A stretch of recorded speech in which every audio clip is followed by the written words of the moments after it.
بصوا، فيديو النهارده ده ما يعتبرش فيديو قوي يعني، لان هو يعتبر اعلان للبرنامج اللي هينزل، برنامج فهمني. البرنامج ده عباره عن ايه؟ البرنامج ده عباره مثلا انت دلوقتي كتبت لنا سؤال او موضوع او حاجه مثلا محيراك، حاجه كده شاغله بالك، فاحنا بقى هنختار ما بين كل اللي هيكتب الكومنتات دي، هنختار منهم واحد وهنعمل عليه الحلقه. يعني فاهمين؟ كل واحد هيعمل كومنت، هيكون كومنت حلو فعلا والناس فعلا محيراه الحاجه دي، او السؤال ده يعني حلو، او الموضوع ده حلو فعلا، هنتكلم عنه بقى بطريقه كوميديه وبتاع ونكت مثلا ومشاهد تخيليه كده وحاجات يعني.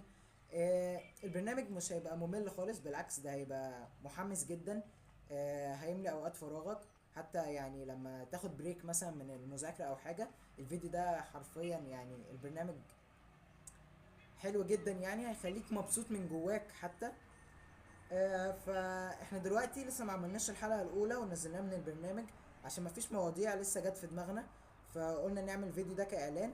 واكتبوا لنا المواضيع او الاسئله او اي حاجه تخطر على بالكم في الكومنتات في الفيديو ده الشورت ده، وهنختار منهم الكومنت، وهنعمل منه اول حلقه من برنامج فهمني. اعمل اشتراك بقى علشان تشوف اول حلقه من برنامج فهمني، ويمكن تعليقك هو اللي يكسب.